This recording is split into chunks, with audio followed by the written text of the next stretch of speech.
Ladies and gentlemen, thank you for joining us all on this extremely sunny day. Some might even call it the first day of summer here in Norway. We are honored to have Assistant Professor David Ekbladh from Tufts University to address us here today. And Professor Ekbladh has been a bit of a scholarly nomad. He's been to all the great universities and some of the great institutions in the United States, including Harvard. And on the road, he has authored books and articles that have been met with extremely favorable reviews. And of course, we identified him as one of the scholars that we would like to invite to the Nobel Institute, because surely he is one of the historians that will help define his generation in the United States. Professor Ekbladh is here to address us on a topic that we touched on briefly in a previous lecture. Hilde Restad was talking about American exceptionalism and dispelling the notion that the United States had indeed been isolationist. And Professor Ekbladh today is going to give some more depth to this analysis, which I think is broadly shared, because he's going to talk about American self-perceptions and foreign policy in the interwar years, more particularly the 1930s. Professor Ekbladh, the floor is yours. Well, thank you, Asla, and I appreciate the Nobel Institute being another site for my itinerant scholarly life. I'm happy that I've finally put down some roots. I am at Tufts, and one minor correction. Just saying this because of my little bit of personal pride. I'm an associate professor. I was just granted tenure at Tufts. So, but otherwise, thank you for that warm and generous introduction. I know why the Nobel Institute Fellowship has become such a coveted thing, because this is not only a comfortable and supportive place, but a very convivial place to do work.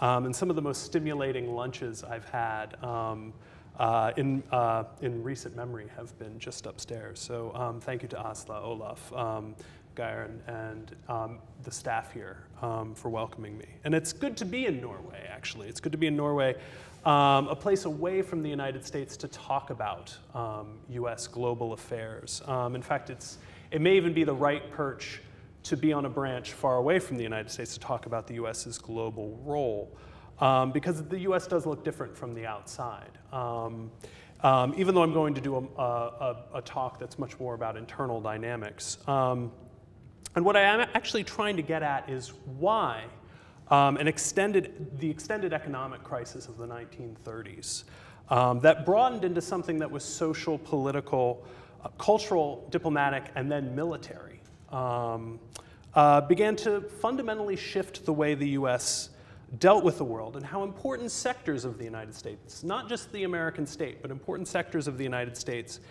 began to change the way they looked at the world. And the title comes from actually a cartographer named Richard Eddys Harrison, who many Americans have seen his work. Many of you may have seen his work and not even noticed it. He's part of a branch of cartography in the 30s that shifts the way you look at maps and changes the aspect, puts you on the ground looking across, gives you a God's eye view, not only of the terrain, but say of radio and communication and how populations are set. And he was fond of a quote of "look at the world." In fact, it's a title of one of his books of cartography. And it really gets to the era where people are looking at the world very differently in the United States. I mean, elsewhere, but critically the United States. And it's not just the witnessing of international affairs that I'm after, but the beginnings of different understandings, different concepts that undergird policies and postures that the US will hold for crucial parts, up to the present, but for crucial parts of the 20th century. And this is the globalist element I'm after. This is globalism that I'm after, that the US moves to a posture to more actively engage and manage global affairs. Because the globe, in essence, is the problem. Various things that cut across borders, that are global in their scope and their origin, are the things that worry the United States. And I would say, in Asla's introduction, that there are differing views. There's a move away from an exceptionalist narrative in US history. It's been very fruitful. Many in the US now frame what was once called diplomatic history or US foreign relations as the US and the world. In fact, the title of my position at Tufts is The History of the US and the World. It's a mouthful, but it gets to the sense that the US is part of the stream of world events, not something standing aside from it. And very much, therefore, enmeshed in some of the questions that were current at the time in the 30s and still press us today. And it's opened up, the US and the world is part of a broader turn in history toward questions that are international, transnational, and global in their scope and how they are explored methodologically. In some ways, this is a reflection of our time. I think we're in a more interconnected time where the intensity of interconnection is increasing. And there's simply more mobility, the end of the Cold War, and the acceleration of communication.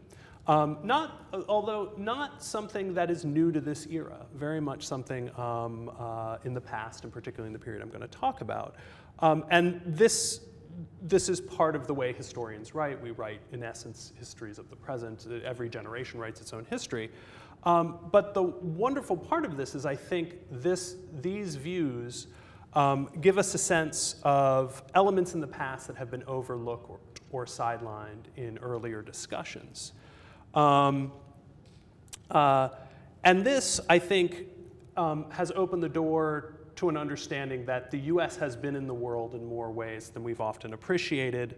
And I would like to say that even a global view is not something new for the United States in the 1930s or the 20th century. In the United States, transnational approaches, coding things as transnational in the question you're going to ask historically or the methodology you're going to pursue is very hip.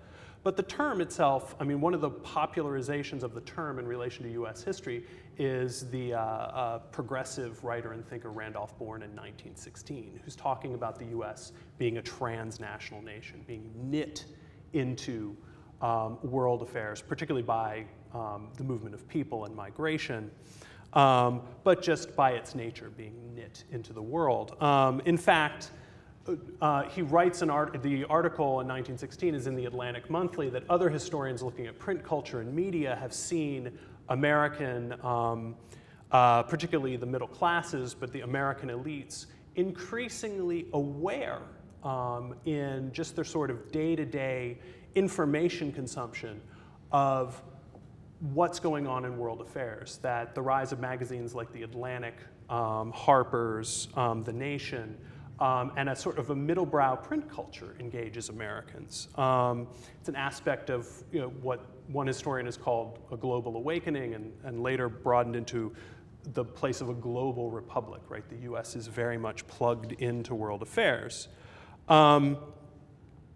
So in this human sense, in a sense of information, the US is in the world. This is increasingly no revelation. And this piggybacks on narratives we already have, the US as a nation of nations, migration, in various types of politics, progressive politics, but also sometimes in politics of subaltern groups, Pan-Africanism, anti-colonial activism, which has come into discussion in the US. The US is tied in to global currents. People pay attention to labor questions, to ideologies abroad in the 19th century and earlier. So the globe is not something the US discovers in the 20th century. It's there. And even when you talk about something, a particular curio of US international history, of isolationism, and there's been good work recently on the isolationist impulse, When you talk about Americans who are seen as isolationist, Henry Cabot Lodge for opposing the League of Nations, people like Eugene Debs and Emily Balch, who oppose the US entry into World War I, they code as isolationists, but they're simply opposed to particular international programs. They're not unaware of how global questions, economic questions, questions of migration, questions of economics, questions of politics impact the United States. They just have their own view of what prescriptions and agendas should be followed. So again, the US is never truly isolated from world events, and I don't think telling this audience this, in some ways I'm speaking in truisms. Why I say this is that I want to set aside what's different about what I'm talking about. The question becomes then what changed and why? What's qualitatively different? And quantitatively in some ways, qualitatively different in the 1930s. That, again, that important sections of the country shifted their views because of things that were happening at the time and that were linked to global trends. And this compelled a reassessment of where the country stood and what the country should do and how the country, in some ways, how the country should organize itself. In some ways, the US should take serious and decisive action for some of these actors to shape the world, because for some of them, the world was going to shape it if it didn't. So this is the globalism I'm after in the 1930s. And I also want to say, too, that it's, I'm hearing a call by other historians to see this period in the middle 20th century, particularly the Depression, global war, and the Cold War at various stages, as one era, as many actors did. They saw very different conditions as the years went by. But many of their ideas and many of their assumptions carried through as these actors themselves lived through these events. And I often approach this to students as to challenge them to rethink the era. Does the era look different if you just think about it as one great crisis?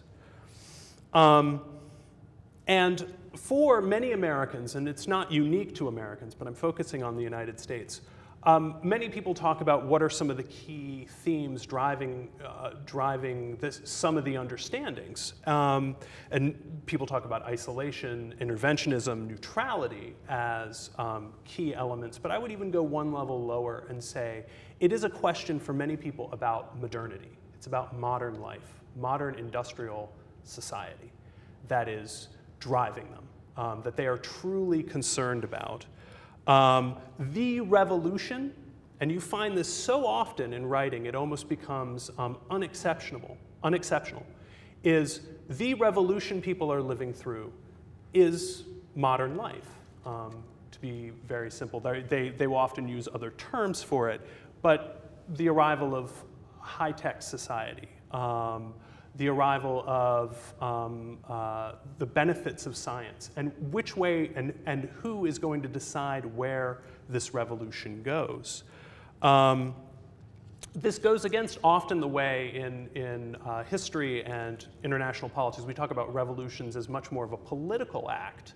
But when you get to some of the key figures in this period, the political revolutions, revolutionary ideologies, right, fascism or communism, almost float above. I mean, they are revolutionary in the sense that they want to change the system, but they are one way of dealing with the broader revolution of modern industrial life, which was transforming the material basis of life. And it's easy, I think it's easy to forget that many people living through this period were seeing rapid change around them.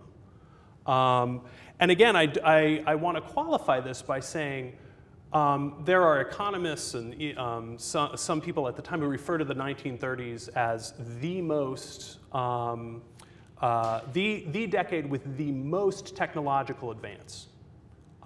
If there was a vertiginous feeling for how things were rapidly moving, you could make a case the 30s are that decade. You can go a little too far with that because the technologies that many people point to as emblems of this rapid change, go further back, right? We have to, I want to be careful about making this very distinct period too unique. They are still tied in to a broader history. But I think in the period, you have to understand the leaven that is a particular set of events, pretty quick and catastrophic changes that change the terms of understanding of certain political, economic, technological structures, what they mean and what they can do. And it is something, though, that is very apparent in this period, and I'll go back to Harrison and others, that you can see in popular culture, everything from movies about pilots and airplanes. There's a great deal of excitement about air travel and air power as it really begins to arrive in the 1930s. The speed, right? We talk today about interdependence and speed of technology, and sometimes commentators seem to forget that this is again a long trend going back into the 19th century, but of a rapidly shrinking globe. One of my favorite pictures from the period is an economist showing, the world in the 18th century was this big. At the beginning of the 20th century, it's this big. By the mid-1930s, it's this big, right? Mentally, because of the speed of transport. For everything from steamships to but particularly aircraft.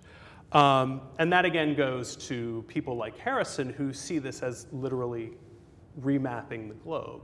And other technologies too that are critical, radio and other things that are in some ways, I don't want to be too unfair to our ancestors, but have almost a magical feel to people for how they can move information and transcend borders in the period, and the excitement and also the anxiety these things generate, right, that they or Janus faced.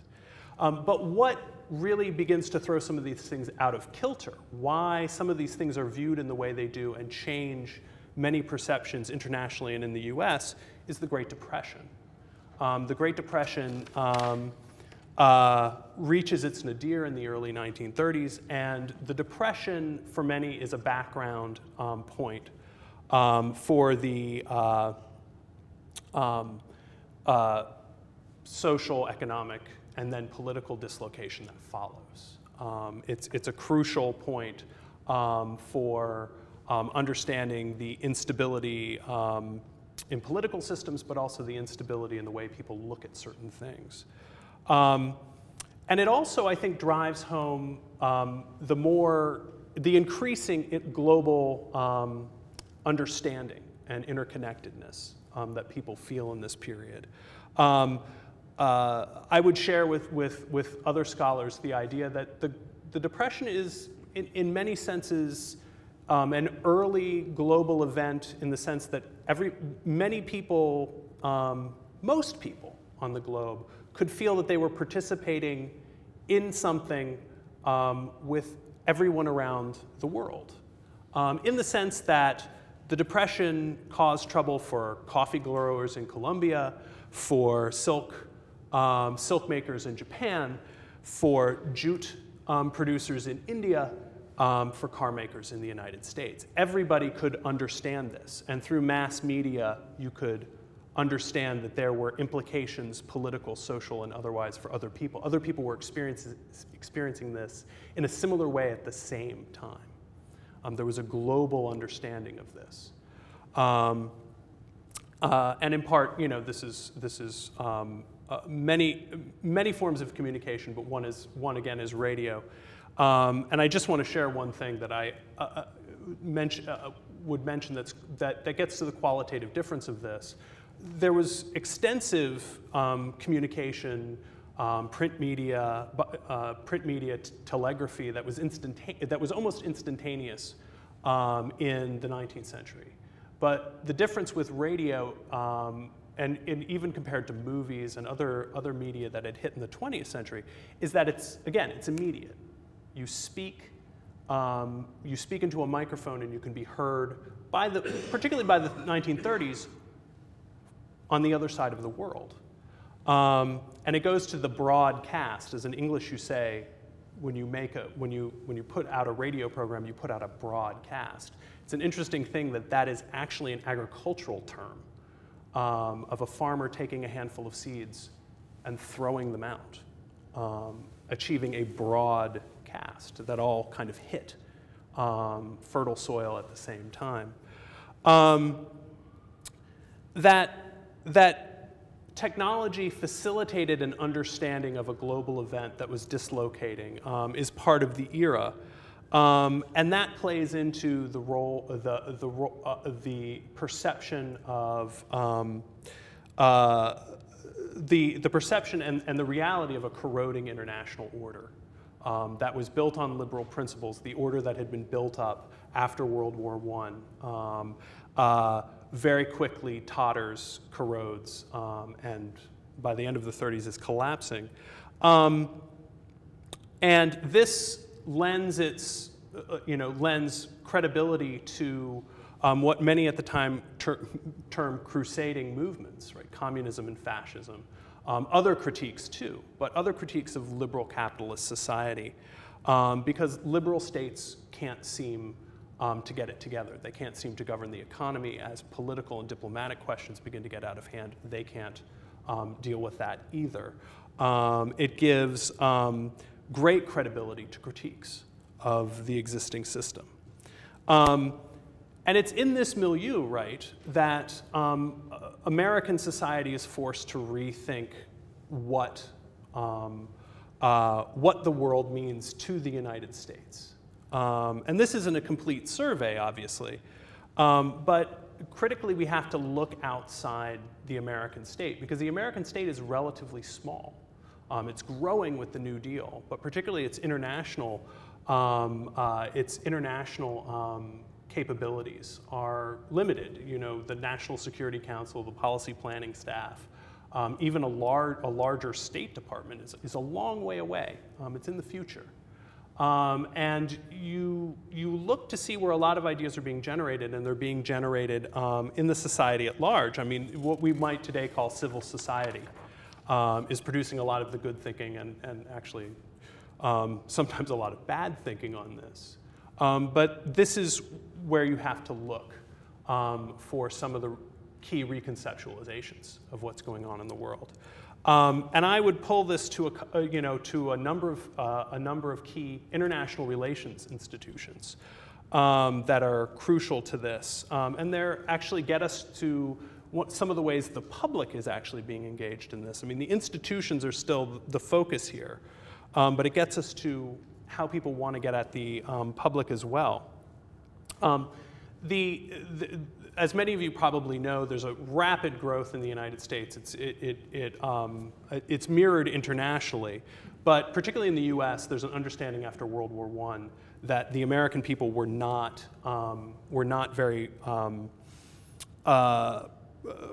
very well educated on world affairs, and there's a rapid expansion of education, particularly college level and above education, a little boosting of my home institution. The Fletcher School at Tufts is created in the early 30s. It's the first school. There are other programs of international relations, but of a multidisciplinary approach to understanding world affairs, right? To educate people who can then go out and work in business and government and academia and be more fully versed on how the world works. And Tufts narrowly beats competitors, right? It teams up with Harvard for this, but Yale and Johns Hopkins are right behind it. Britain is putting together programs of international relations. You'll find the rise of international studies groups, international centers around, particularly in Europe, but not restricted to it. It's an international movement, but the US is a powerful part of this. Large foundations are crucial to this in the United States. It's not something supported by the government, it's something largely supported by private largesse and large foundations like the Carnegie Corporation and the Rockefeller Foundation. Rockefeller Foundation actually has a good deal of responsibility for this international growth too. And very quickly in the 30s, as world conditions worsen, you find these organizations gauging what's going on. You know, there's a lot of work. I'm impressed by the level of work and degree of work coming out. Not all of it good, but response to the Depression coming out of international relations. Also coming out of the IR institutions are larger advocacy and public education groups. The most famous of this is the Council on Foreign Relations, which has a much more elite cast, but even though it's a shadow of its former self, it's still around. The Foreign Policy Association is very active in this period. It emerges in 1919, but it's very active in the 1930s. It very quickly worries about what it calls the new states in Europe, the emerging of what become known as dictator states in the early 30s, and by the end of the decade are being referred to as totalitarian states, a term that Italian fascists put forward, but Americans quickly embraced to describe these regimes. They're setting up, they're not universally seeing these as a problem, but they are bringing a lot of light on world conditions in a way that hadn't existed before. The academics and these advocacy groups. You can also see that some of this is beginning to germinate some real fear about the state of the world. You can see by 1937, there are academics. In fact, one approaches this guy, Ed Earl, approaches the Carnegie Corporation and eventually gets funding. He starts in 1937 and eventually sets up a seminar at Princeton that is really the beginnings, a crucial beginning for what we now call security studies, a much more hard-headed look at world affairs. And this program is meant to influence the public, it's meant to influence Washington, and it fundamentally is built on the fact the threat abroad, what we're seeing abroad, is qualitatively different. And if we don't act, we're going to find ourselves in a very bad position. And this is emerging well before the public and the Roosevelt administration are taking very, very strong and active steps. And very much are in dialogue, right, with, and very much are in dialogue with nodes of Washington. That's part of the purpose here. I pull this out to say that you can see the outlines. This is one of the origin points of the globalism I'm getting to, is that the activist academia that you see in World War II, where people stream into war work, and many stay after World War II, and you find the Cold War university that is initially very supportive of the Cold War project. Again, in general terms, not everybody, not everywhere. You find this emerging in the 1930s and before the war. It is actually remarkable the interventionism that you can find in the university. People who are increasingly saying the US must take an active stance. To step back to the Foreign Policy Association, it actually, in the early 30s, an IR scholar, a guy who writes actually one of the first textbooks on international relations in English, entitled International Relations, this guy Raymond Buell, who's a very well-traveled scholar, had been at Harvard, and was a conservative, an almost extinct species in the United States today, but a conservative internationalist, goes to Geneva, doesn't believe in the League in the purest sense, but believes in international exchange, is part of the Foreign Policy Association, strong internationalist credentials, and he introduces a lot of research, and a lot of the work he's cultivating and people at the Foreign Policy Association are cultivating is worried about the state of world affairs. What's interesting about Buell, Buell's an interesting character in his own right for many reasons. Like many people at the time, it should just be said clearly, he's a racist. He believes in racial hierarchy. He believes that races shouldn't mix. Sees race as a category like many, many people do. Race is a key category in international affairs. But he's also very worried about the trends in modern life. Is the state getting too big? who's going to get a hold of the social revolution that's being let loose by high-tech society. And in fact, he becomes increasingly critical. He's initially supportive of Roosevelt and the New Deal, but becomes increasingly critical because he worries that the New Deal is part of a trend in statist control over society that's moving around the world. The New Deal's a representation of this. He has a very, his views are more ornate than simply that, but that is one thing that motivates him, because he, like many others, is plugging political debates in the US into these larger frameworks. It also it also hurts the New Deal in his eyes that the Foreign Policy Association, the workers there, the editorial staff and overworked and underpaid folks there, the research associates and whatnot, try to unionize under the basis of some laws put together by the New Deal, because it was very critical of FDR after they tried to unionize in 1937. And he will leave the Foreign Policy Association for what he sees as greener pastures at the end of the 30s, but more about that in a minute. It goes to the last thing I want to say about the IR organizations is that they increasingly are trying to tell the American people where they sit. Many of the mainstream organizations, like the Foreign Policy Association, the Council on Foreign Relations, and the Carnegie Endowment for International Peace, by the end of the 30s are trying to tell Americans that they're plugged into a world economy, whether they like it or not. And many of them accept, even with variations of, we have to accept planning, we have to accept some of the things the New Deal has brought, they generally accept liberal capitalist principles. And they're trying to tell people, hey, you can't have your telephone without a knit together international trade system. They're trying to tell perceived bastions of isolation, rural areas and the Middle West, hey, farmer and farmer's wife and even farmer's daughter, right? You can't have your shoes, your hat. You can't trade the goods you produce unless you have a working world economy.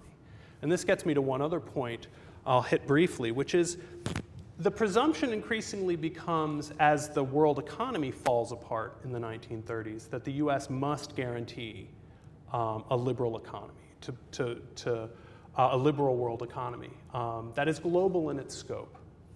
And this goes to some of the education of the public, but also that there are a lot of other ideas, a lot of other assumptions that begin to germinate about international control, questions that are, and ideas that are raised, that some of which glide into the Bretton Woods institutions and some of the ideas about the post-World War II settlement that are emerging in this period, and that the US is actually actively trying to cultivate analysis and research on this. Again, some critical work there is not coming from the American state, it's coming out of American universities, American collaboration with the League of Nations, and the largesse of the Rockefeller Foundation that is very interested, its officials are very interested in how the Depression works. They fund a lot of international work on the Depression and on depressions because they see that as the critical issue, right? Moving so many things in world affairs. And again, to go back to an initial point, why the state of the world economy matters to so many people is that the fragmentation of the world economy has left an opening, right? The falling apart of world order has left an opening for ideological challengers, for essentially what become known as the totalitarian states, that are viewed a little bit differently. Americans had a trend of worrying about, I mean, if you go back to Tom Paine writing during the American Revolution, liberty has been hunted worldwide, it can only come and be safe here, right, is the ending of his pamphlet Common Sense. During World War I, Wilson and many progressive internationalists worry about Prussian militarism, and if the Germans gain dominance in Europe, they will destabilize the world and that will affect the United States. There's a carryover from that, but it's leavened by the concept of totalitarianism. which social scientists begin to explore, IR scholars begin to explore, and they put a different cast on it, that totalitarianism is modernity, is a perverse kind of modern society where it's gone in the wrong direction. Modern life has been hijacked or has mutated into this system that is decisively illiberal and dangerous and potentially aggressive.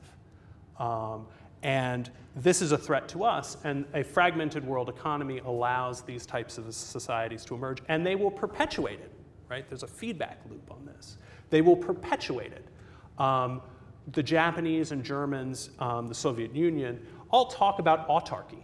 Americans, actually, in the 1930s have a vigorous discussion about America the self-contained, of autarky, and there's worry about autarky, closed systems, fragmenting the global economy. It's one of the reasons the Americans grow to certain Americans grow to be really very frustrated by the British and French and other empires. They become increasingly preferential. And they see this fragmentation as locking the problems of the Depression in place as a permanent thing. And therefore, right, the totalitarians might create a world where they can thrive and maybe even achieve preponderant power. And it gets to a concept that gains great currency that, again, emerges in the middle 30s. It's well articulated it's actually his idea, but it carries over from other things, of the garrison state that Harold Lasswell puts forward in 1937. That eventually, that bureaucratic, what he sees as bureaucratic and business elites are being supplanted by martial elites. He initially frames it as martial elites, but increasingly becomes people who are using coercive power. It becomes related in many minds, in many formulations, to totalitarians, right? There are new breeds of states.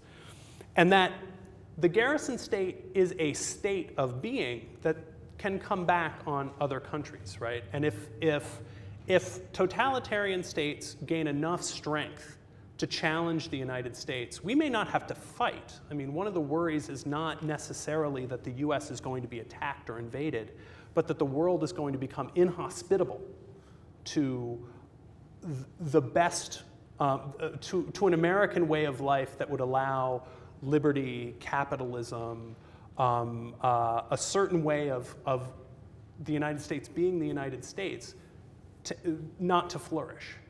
And we would eventually be forced, right, as the United States, to regiment ourselves like our opponents. In other words, to confront what we detest, we would have to become it. You can even still hear echoes of this today in American political discourse. You could hear it in the debates over anti-terrorism legislation. Do we become what we hate by embracing these things? And that's what begins to get currency in discussions about America's place in the world. And eventually, this will become loud and clear in the debate over intervention in the early years of the war. And this comes back to Raymond Buell, who generally shares a lot of these ideas. He's very worried about the shape of the world, and he moves into, after he leaves the FPA, rather frustrated by his ornery staff at the Foreign Policy Association, he goes to work for Henry Luce. Henry Luce being the Rupert Murdoch of his day, or perhaps Rupert Murdoch being the Henry Luce of our day, a conservative, right-wing media baron who has considerable influence, has built a media empire not only around magazines, but around radio and movies, Time Life. Buell will go to edit Fortune, and he's also the House Foreign Affairs person for Luce. He writes him memoranda every week, sometimes more often in periods of crisis, about what's going on in the world. I wouldn't say Luce is a cipher. Luce is a very bright guy, but one of his key foreign policy inputs is the mind of Raymond Buell. Being next to Luce means you're an important cog in the Republican Party. Claire Booth Luce, Luce's wife, and in fact Buell himself will run for Congress. Buell will fail. Claire Booth will become a congresswoman. But he advises Wendell Willkie and the party on its platforms, crucially in 1940, but also in 1944, not as successfully. He actually pushes very hard, considering his views on race, he pushes very hard for the Republican Party to court African Americans who have moved away from the Republican Party during the 1930s.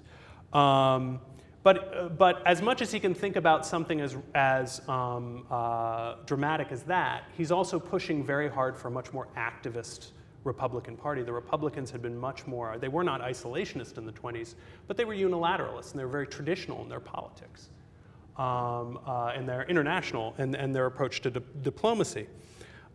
He becomes very critical of Roosevelt, not because of Roosevelt's, perceived dictatorial ways. He doesn't quite often use that dramatic tone, but he worries about Roosevelt concentrating power. For what we see sometimes and is portrayed as Roosevelt's, clever politicking and decisive hand at certain points, many people at the time saw as very worrying. And Buell is one of those, that he is embracing the dictatorial trends that are going on in the world, rightly or wrongly. Some of this is politics and through the lens of ideology.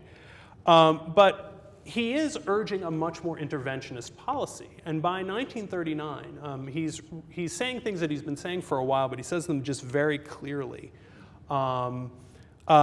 He's urging the US into a very active role. He writes a book called Isolated America at the start of World War II. And he says, basically, the war is a totalitarian revolt to overthrow world order. He says, quote, "What is at stake is not only the position of the governing classes in Britain and France, but the libertarian system of economics and political freedom and of culture that these countries uphold." He's also implying, unquote, he's also implying the United States. He went on to say, "There is no doubt that if Germany or the USSR, or the two together, win this war, the ideas upon which Western civilization has rested will be set back, if not overwhelmed," right, unquote.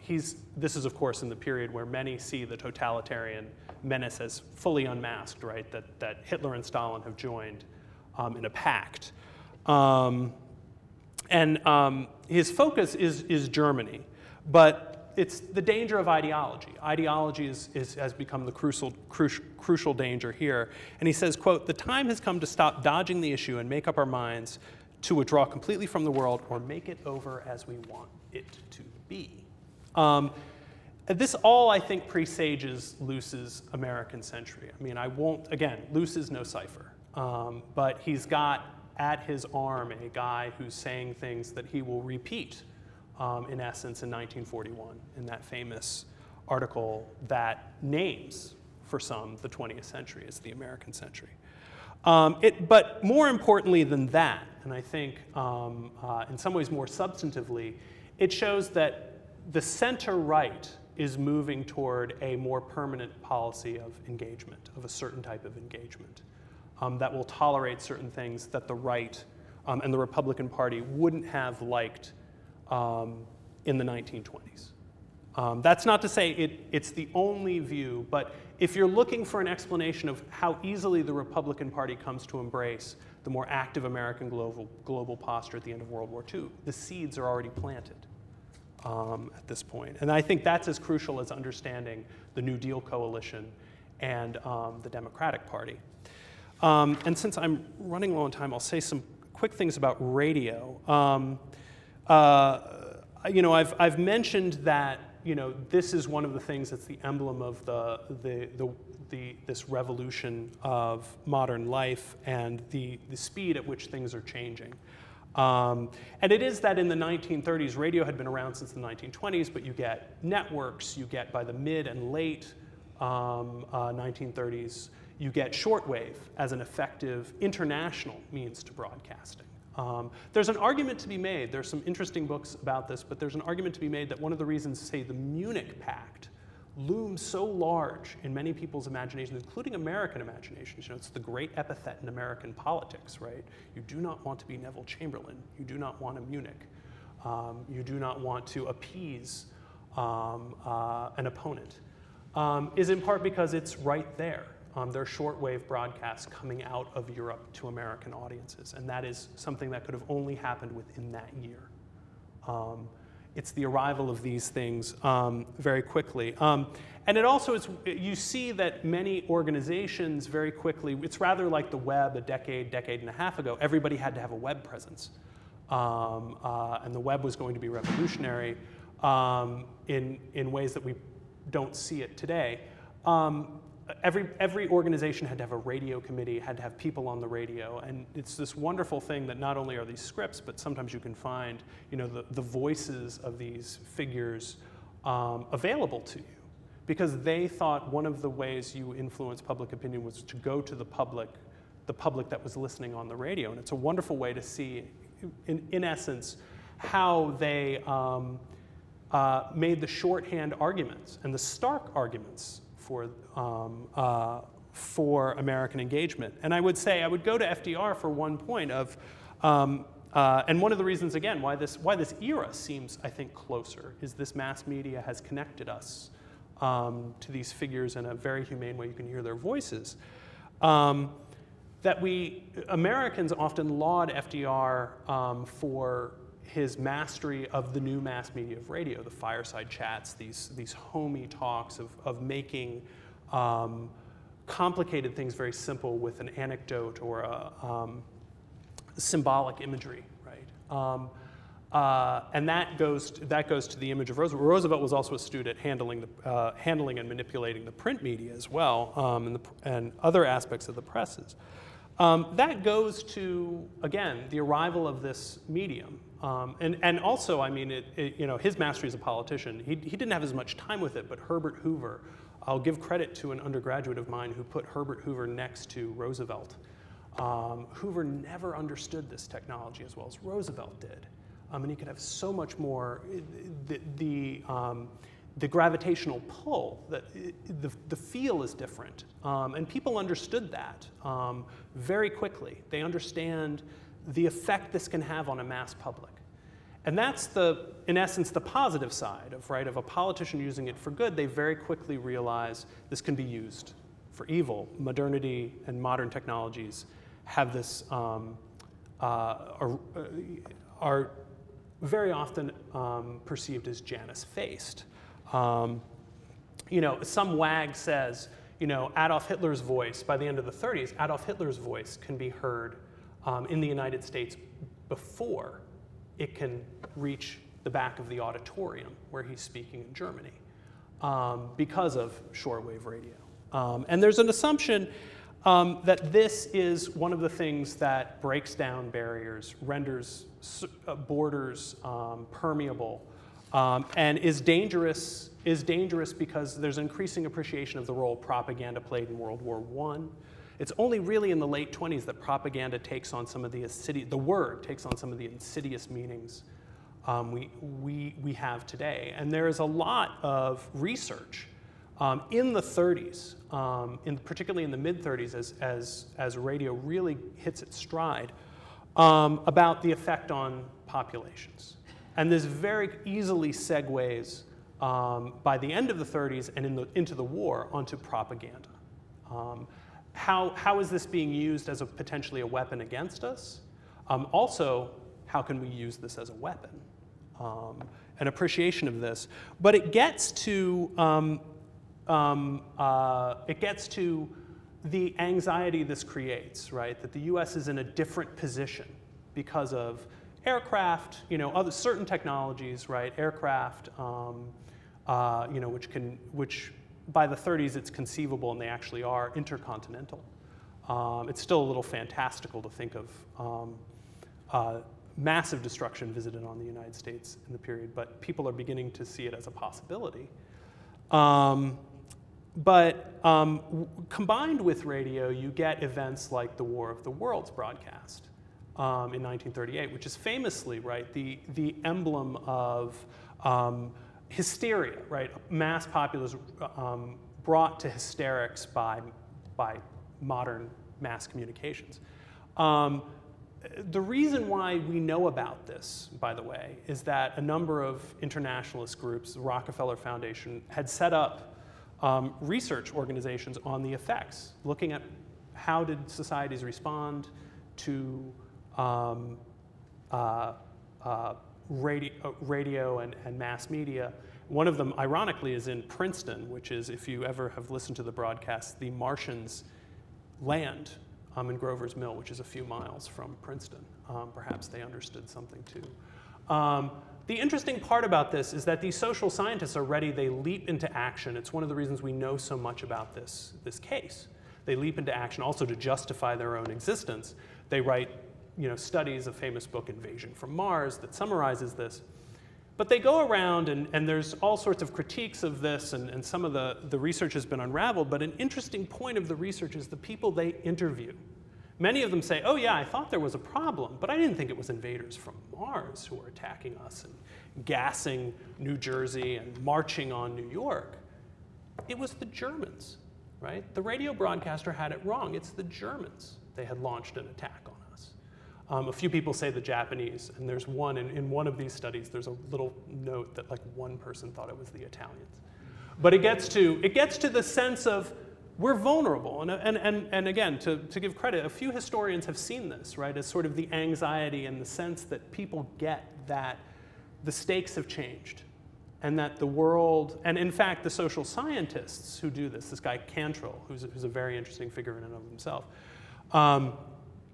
Cantrell writes that, if part of what makes people so willing to respond to this is that they've been being in an unstable world, is the way he phrases it, for so long. The depression and all of the instability it's brought has made people more susceptible to this, and susceptible to being propagandized. So to wrap up, and to wrap up quickly,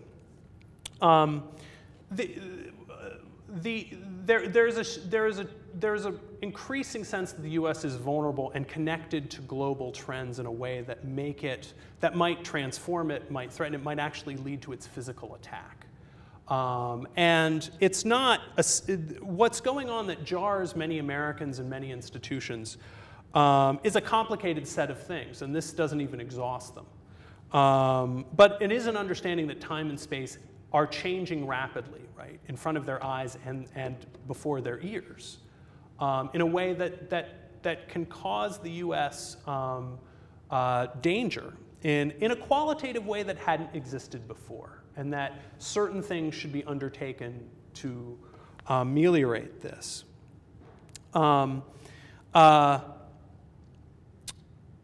It underlines that modernity is a Janus face thing for many people, and that the revolution of modern life is creating potential, but it's also letting free forces that can cause all sorts of havoc. And I do want to say that the post-war order wasn't fully formed. That's not what I'm getting at, or that there weren't countervailing views. In fact, part of the reason people like Buell, the FPA, many of these IR groups, many scholars turn in the 30s toward advocating a much more active American foreign policy is that there are countervailing views of neutrality, of aloofness from foreign entanglements, from calls for autarky, not for increased economic interdependence on a liberal model. Simple neutrality, simple pacifism. It's a period of where even into the late 1930s, peace movements have considerable sway. The fracturing, as an aside, the fracturing of the American peace movement I think is an underappreciated thing in this period too. And hemispherism. These have to be argued against. That's part of the reason these things are being articulated. But they are the ideas that undergird many of the things that are implemented, many of the views that continue to guide understanding in the war and beyond. So often you hear scholars say, right, the Americans, and many, it's not even just the United States, but many internationally were trying to prevent, in the 40s and 50s, were trying to prevent a recurrence of the 1930s. And that's one of the points here, is that the lessons learned from the 1930s, the understandings, the critical ideas and concepts and attitudes that emerged from this were ones that many people took with them, right, through the long Great Crisis. And it changed how they looked at the world and what they should do in it. So, thank you. Professor Ekbladh, thank you very much. My name is Eirik. I work at the University of Oslo. I'm also a graduate of theatre school, so I'm so happy to see a fellow jumbo here. My question is, and I hope this isn't an annoying question to a historian. So the period you've been talking about, the 1930s, certainly is incredibly fascinating, interesting in its own self. But my question was, what are some of the policy recommendations, what are some of the policy implications or advice that you can glean from this period for example, for US decision makers today? Mm-hmm. If that's an okay question. Oh, perfectly fine. Okay. Perfectly fine. May I answer the sound man's question too? First, the sound question. If I got your point, he asked about the parallels between the web, since this is being streamed, the parallels between the web and radio. And it's a hard question. I won't claim technical expertise in either. I would say that the point I'm getting at is that everybody embraces this technology very quickly, and it's actually very interesting when you go back into it. People are talking about how, you know, the radio is going to revolutionize all these different aspects of life. It's going to destroy print media. It doesn't happen. It's going to revolutionize. You know, people launch universities of the air. You know, everyone will be able to take university classes. Things like this, but also that, you know, it will transcend boundaries. It can both support tyranny and erase it, right? It can be a tool against it. And it's one of the things. I would say one of the differences, though, is the scale of that broadcast point I made, and I may not have made so well, is that just because of there are fewer nodes of it. I mean, the web doesn't necessarily reach out and grab you in the way that radio does, in the sense that everybody would hear the same thing at the same time. The web has a more enduring quality. I mean, if it's not blocked, that anybody can go to a site and it can spread almost like a disease, right? Viral, right? Why we refer to viral videos and whatnot. But a broadcast, everyone could hear in a state, or most people could hear at the same time. But a big part of it is just how quickly it's adopted and how quickly it becomes a staple of the discussion as an emblem of where contemporary, you know, how technology is influencing contemporary affairs and how you can utilize it, right? If you're the Foreign Policy Association or any advocacy group, I mean, you look at the advocacy groups that grow in the late 30s to support various things, and they have to be on the radio. Which is very similar today. If you don't have a web presence, in some ways you don't exist. To Eric's point, policy implications for the time and in the present. What I think in terms of for policymakers at the time, it's a little bit harder. But you can begin to see even FDR taking up some of the language and the lingo of what the stakes are, what a fragmented world economy will mean by 38, 39. You can also see that the interchange. One of the things that's important here is that while the state is smaller, so is the establishment, and many of these figures work, you know, have connections with key figures. And again, it's not as easy as saying that Buell or the Foreign Policy Association are writing American policy, but you do see that key information, key views are transmitted into the discussion. There are figures, particularly, I'm struck by George Messersmith, right, who is one of these people who comes back to Washington in the mid to late 30s. I think he comes back in 37. And he's not only carrying experiences from being in Germany and seeing Germany up front, and he's very suspicious of the Nazi regime from the start, but very quickly is adopting language of that this is an ideological struggle. This is clearly something that we have to be aware of the threat we have to be aware of because they do not like our system. And he writes a memo in 1937 that actually, I think, is a prototype for Kedden's log telegram. It's one of these things that's picked up and cast about Washington, right? Anybody in the know wants to read Messersmith's memo. But the terms he's using, I mean, again, it's not that anybody else is in his mind, but he's reflecting, he's repeating a framework that many other people have said, that this is a battle of ideas, that many have understood very quickly, that's coming from other interchanges. Again, not to say that Messersmith is a cipher, he couldn't think these things through, but he's plugged into a network that is discussing things in these ways.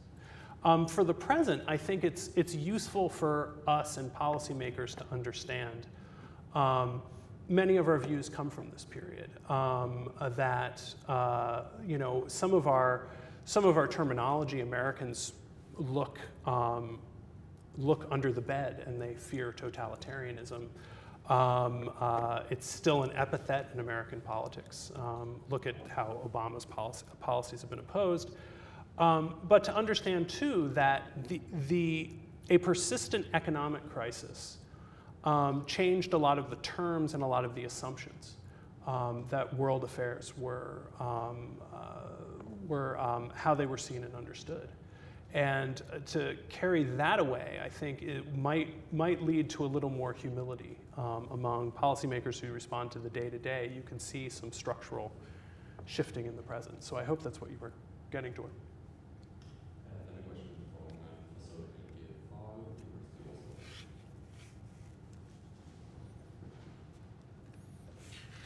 Thank you, Professor Ekbladh. It's very interesting and knowledgeable perspectives. It's a little not quite clear to me. You were talking partly about, so to speak, impersonal forces waiting for changes, and then partly for individuals and organizations. And I was sitting with the impression, to an extent, that this is preparing the ground for what, as you said, this is preparing the ground basically for what happens after the World War. And if the war hadn't happened, would they still be preparing the ground? It's a good question. Yeah, no. Oh, sorry. But I mean, a lot of what we see this to a degree from the other side in Europe, and particularly the Carnegie and Rockefeller Foundation Center, really pushing Europeans into collaboration and the issue of education and research for peace. And they're really a major efforts also in clearing Europe. So I was wondering whether you might have said something more about the linkages between the foundations and the work that was being done in the League of Nations. Absolutely. Secondly, I was thinking chronology, in the sense that some of these processes are clearly post-World War I, but some of them are turn of the century. The conferences in The Hague and with also with American participation and the Interparliamentary Union and peace movement. And peace movement, just one of our researchers said, in the U.S. was basically captured by big business, and it was interchangeable with the Chamber of Commerce. So I mean, you can, and this takes place before World War I. So I was thinking, some of these processes are not as much interwar period as we may have got the impression from what you were saying. Sure. Yeah. Maybe that goes to. You gave me a lot to chew on. Maybe I'll say, maybe I'll start with chronology first. Yeah, of course. I mean, that's one of the points I was making, was that some of these things are very much tied to longer trends. And you can't draw a distinction, as clearly as sometimes historians want to do. I mean, there's work that's basically recent history about something I was gesturing toward, about global interdependence and speed of communication, and aren't we in a new era? You can go back to the 60s and 70s. There's actually good work that's just come out on this, how this is an era of interdependence and this changes everything, and it sort of treats it as a starting point, right? You can go back to this period and talk about interdependence and a shrinking globe and all of this, and but you can keep pulling it back. I mean, at least the 19th century. I mean, one of my favorite books is The Railway Journey, right, which talks about railways and people talking about people potentially going mad because railways are shrinking distance and they're moving people at speeds no human should go at, like 20 miles an hour. So yes, of course, there's a broader chronology to this, and that some of these ideas and concepts have deeper roots. But what is important is the shift that occurs, right? And that maybe goes to the preparing ground point, right? And that's what are the different stakes and what stands out as the leaven. And I think that's, would they still be preparing the ground? I mean, yeah, of course, that's a wonderful thing about historians. We don't have to deal in what ifs, right? We don't have to deal in counterfactuals. I would say there would probably still be vocal people, trying to push the US to be more active, assuming it didn't occur. There does tend to be a narrative that people kind of accept, that the US was headed in this direction anyway.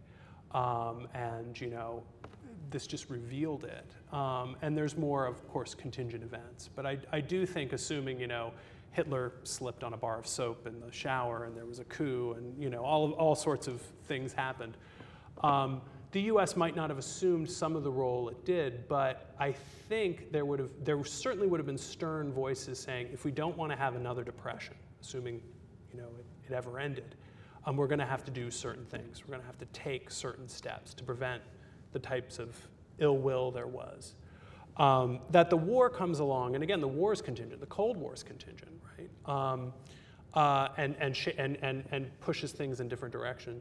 That these come along, I think, for many people, only validate the points. For a number of figures who are talking about the problem of totalitarian states in the 1930s, and that totalitarianism is something that can't really get along with liberal states. The Hitler-Stalin Pact is just this huge validation, and then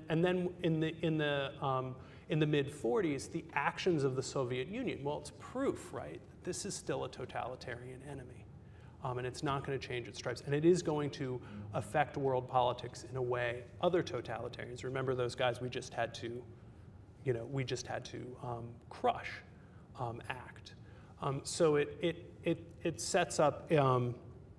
It sets up something that prepares the ground that, as certain things unfurl, make certain justifications easier.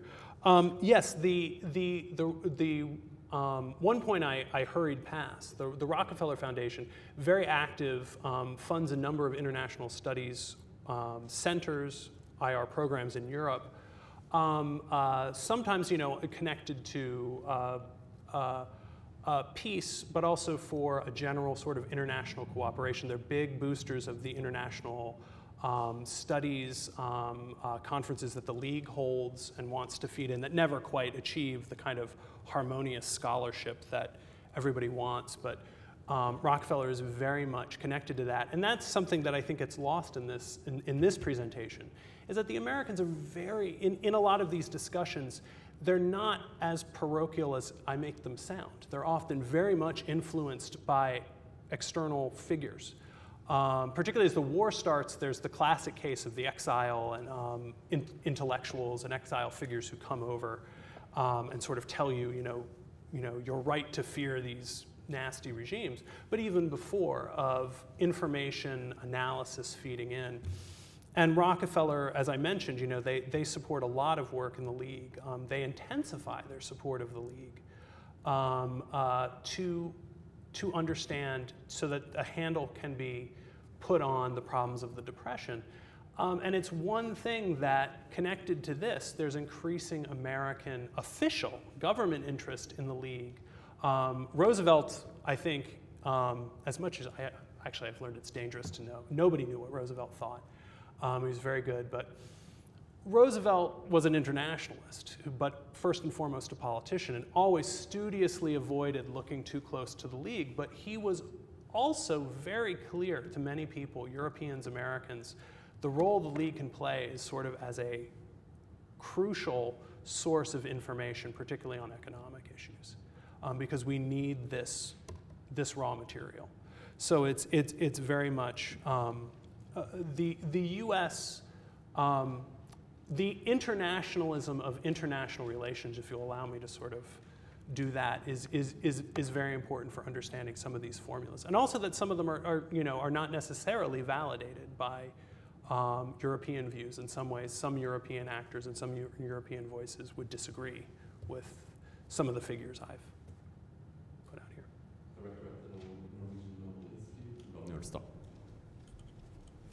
Thank you, David, for a very interesting talk. I would like to follow up on Helge's question. As I understand you, you would put particular emphasis on the 1930s to explain the globalism, American globalism. And as Helge, when I listened to your talk, got the impression that you felt that the 1930s was really a crucial shift in that direction. Mm-hmm. And therefore, the 1920s was less so. Mm-hmm. But when you now explained your position more in detail, I got that you really also, of course, are aware of long-term processes, mm-hmm. and that the whole picture is, of course, more complicated than that. But even if you acknowledge these long-term processes, I understand you to argue that the Great Depression was particularly important point of, yes, a crucial turning point. So my question to you would be, couldn't you argue as well that the First World War itself was at least a similar important turning point, and the Russian Revolution a second crucial turning point, and the post-World War economic crisis in Europe especially, a third equally important turning point? I mean, you had the Wilson 10 points plan, you had the Hoover plan for mm-hmm. helping Russia and Ukraine, which was a huge operation, and you had the Dawes plan. Mm-hmm. Of course, this was a combination of private and state initiatives, but still reflected concern in important parts of American society about the world mm-hmm. and increasing vulnerability of the United States as part of that world. So my question to you is, how would you weigh against each other these different turning points and influences, and how easy will you then find it to argue that the 1930s was the most important turning points? Sure, and I mean, you know, to be a parochial American historian, you could take it further back. You could say it's the Civil War, where you get the North wins, and you get a certain type of industrial economy with a certain type of economic worldview toward the world that sets the U.S. down this path. You could turn to 1898, where you begin to see the outlines of sort of the origins of the Navy before that, but the U.S. taking on a very a colonial empire, but also wading into the world that lead to a series of domestic reforms that create a more modern military.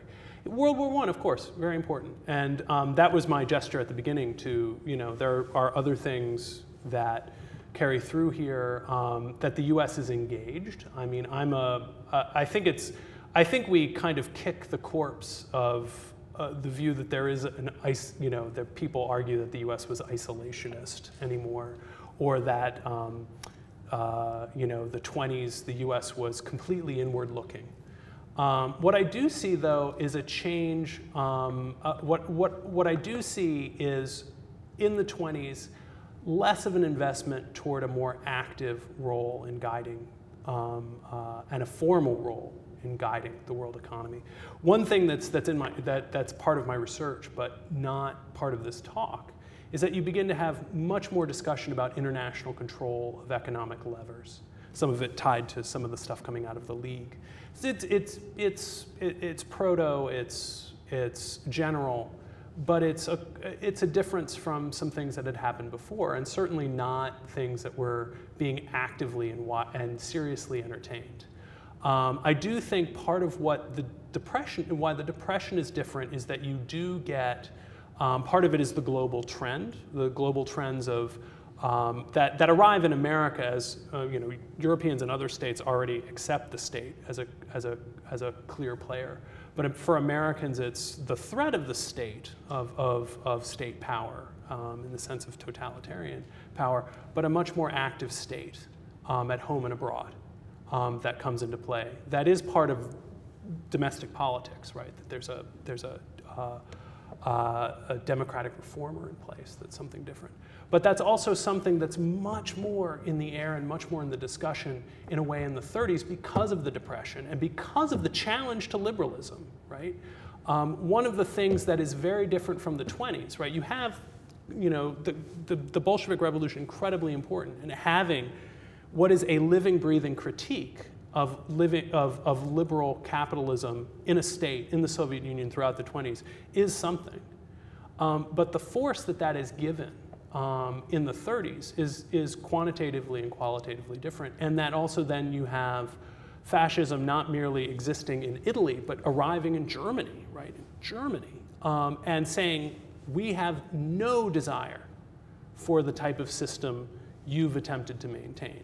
And therefore, liberals have to really rethink, how does the world economy work? How does the world, how are we going to fit into it? How are we going to sustain this? And also, more importantly for publics, why does this matter to you, right?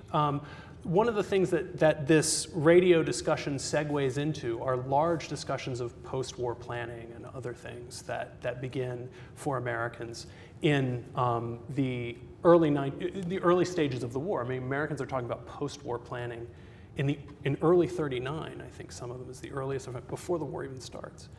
But that you've got to tell people about it. And I would say that the more traditional, more unilateral policy that you see among the Republicans in the 20s, and that the way you see foreign affairs discussed is different.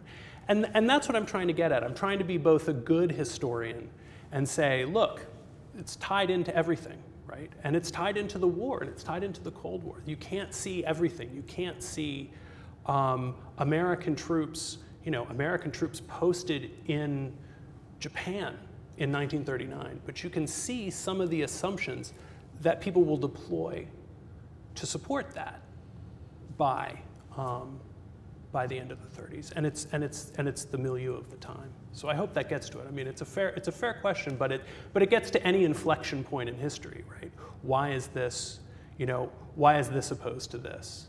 But I think the Depression, and also one final thing. I know Asla wants to move on, but I think it's also the way that certain terms and certain assumptions still are active in ways that discourse that existed before is not. And that may sound a little fuzzy, but I think it is actually very important that certain views that get articulated, that people like Luce and Buell and also liberals are talking about, you can still hold to those in ways that some other views in the time you can't. Another question from Fellows, Professor Adrian Bob from the University of Thank you very much, David, for this insightful presentation. I have a question related to something which puzzles me, and maybe you have an answer. Okay, in the 1920s and 30s, the prevalent mood in American public was isolationism. Okay, by the end of the Second World War, however, we have this American, I would say, nationalist globalism, which is in full swing developing.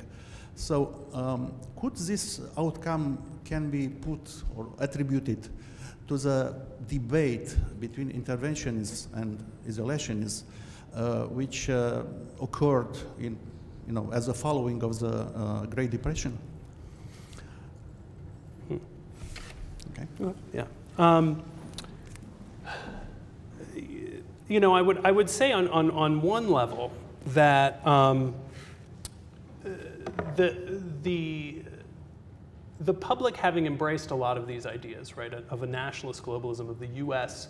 having a role to play, is, of course, going back to Olaf's point of, there are other things here. Some of it is the experience of war, and some of it is the experience of the early Cold War.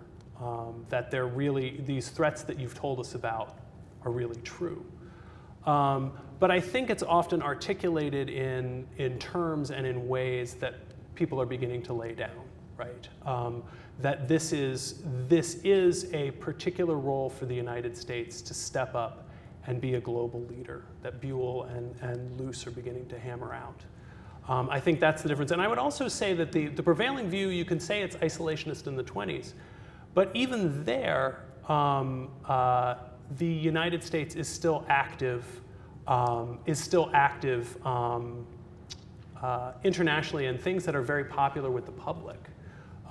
You can go to the Washington Naval Treaty, which is heralded and very, very much held up by the Republican Party as a success. The public, I think, is less excited about it, but the public very much gets behind Kellogg-Briand, which itself, is a very interesting response to global pressures, but it's all done in a very traditional way. They don't do it through the League. They don't do it through a certain set of institutions. By the 1930s, Americans are talking about what institutional sinew we might need to prevent the decline of world order, as one historian's put it, international society. And they're talking again about new international institutions to govern the economy, reforming the League, or maybe building a new institution, but not approaching world affairs in the same way that they did in the 1920s. That there has to be a qualitative and permanent investment, right? Washington and Kellogg and Briand are episodic. They're talking about a more permanent commitment by the 1940s. And the public is always a harder thing to pin down, what public views are, but again, I think they have a different set of ways of expressing it and the ways it can be expressed that are a little harder to pin down. But I think what's transpired in the 30s and 40s have given them a sense of our engagement is to prevent what happened over the past 20 or 30 years, which is just not, it's not quite as extant in the same way in the 1920s. Then the final question for today, that is from Geir Lundestad, University of Oslo and former director of the Norwegian Nobel Institute. Thank you, Asle. Thank you, David, for a very interesting presentation. I share the comments of my Norwegian colleagues here who think that we had conspired against you, but we haven't really. Maybe there's something wrong with our overall perspective. But I think you need to discuss more concretely and specifically the differences between the 1920s and the 1930s. Because many of the things you argue about, as I see it, although I haven't looked at the numbers in quite a while, they are even more phenomena of the 1920s. I mean, the increase in export and import, the increase in investments abroad, the increase in mass tourism, the university programs, Council on Foreign Relations, the missionary activities, all these are products of the 1920s. So you could make a very strong argument that the 1920s is when many of the phenomena you are interested in really take place. But then, I understand your point. although it's not entirely clear to me, but I think your point is that in the 1930s, a new sense of vulnerability develops. Because of the Great Depression and because of the rise of fascism primarily, there are some in the United States who understand that we need a new policy. And we need a new and deeper understanding. But, as you said yourself, at the end, this is not the conclusion drawn by the politicians. Because, at least not in a more immediate sense, because there, the response is neutrality legislation of a rather strict kind. And if you look at the polls from 1930 and 1940, 80–90% are dead against the United States intervening militarily in Europe. So it's never clear to me how representative these persons you're talking about are and how they stand in the wider political picture. Thank you. No, fair enough. I would say, right, again, none of these trends, you know, one of the things I think historians get trapped in, and I'm not this may sound funny that I'm talking about the 1930s and I say, I don't like decades, because it's not as clear cut. I mean, it's really about the Depression here. But you're right, of course. There are organizations, things that are laid down in the 1920s for a particular set of things. And what I'm trying to say is that the Depression comes along and proves the worth, right? That the people who came back from Versailles, the inquiry, many of whom were supporters of let's build some institutions that can educate Americans on world affairs, that they're right, that they need this, but they can't predict the Depression, right, and what comes. Nobody's seeing this. And that's the qualitative shift I'm getting at by putting the Depression at the fore. I mean, the Depression is, I think, the crucial dividing line here. You can talk about the US's power, economic power increasing, the US's presence on the world stage increasing, but part of the point is, I mean, as you said, it's the question of threat, and it's the question of when world order falls apart, what is it going to do to the US, and what is it going to oblige the US to do, and that becomes clear in the 1930s. The point about, you know, politicians not taking this up, the US pursues neutrality, and the public being against the war, what is different, and I don't have the numbers in my head. Well, while many Americans do not want to get involved in a European war, by the start of the war, Germany is very negatively perceived, in part because of these campaigns, right? Which I want to be clear, it's not a universal, you know, narrative that every media organization and you know, everybody ascribes to, right? As I said, there are powerful voices fighting this, but there is a very strong sense of who the problem is in this war, and those are the states that have an ideological axe to grind, that want to see the liberal system torn down. And again, that's not as present in the 1920s, not present with the same force and danger, right? You have the Soviet Union, but the Soviet Union is increasingly inward in the 20s. And doesn't have the same appeal, and doesn't have the raw power that Nazi Germany has to reshape the world economy. So what I'm arguing, I mean, I'm arguing something that is, you know,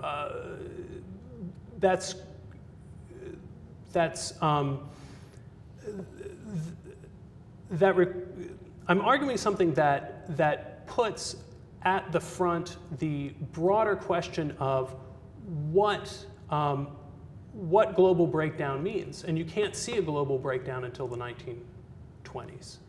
I mean, sorry, until the 1930s. The 20s has, you know, as Helge mentioned, has a short recession, serious problems of recovery in Europe, but it ends. The Depression doesn't. and it lends itself to a persistent critique of, can world order be maintained on liberal principles? And you have a set of actors trying very hard to undermine it. And what should the U.S. do to prevent that? And one thing I will say that, again, it's the caginess of FDR, it's the difficulty of getting the American people to want a war, want to be in a war after the experience of World War I. I mean, recent history is a very difficult thing in this period, right? The lesson learned from World War I is don't get involved in a European war. But you do see, and this is the point about pulling it from beyond simply what was FDR saying and doing. There is a strong desire for Americans, whether they actually could have gotten into a peace settlement, there's a strong desire for the Americans to be involved in any peace settlement. For many people who are talking about these issues and seeing it in this frame. There are numerous and very influential organizations, the Committee to Organize the Peace, a whole slew of internationalist actors who want in on any reframing of the world should the war end. I mean, I think one thing that's overlooked about the European war in the last, as Lukash called it, the last European war in 39-40, is that many people think the West is going to win early on, and that the Hitler regime is actually very brittle and will fall, and that many Americans want in on any discussion because we have to be involved, right? We have to be involved, and we've learned that. We've learned from our mistakes of sort of stepping aside. We've learned that by not taking on the prerogatives of power that we've earned, that we just by the nature of the power of our country have to acknowledge, right? We've learned that we set ourselves up for a persistent crisis that has challenged the whole legitimacy of the world order that we think is necessary for our country to survive as we want.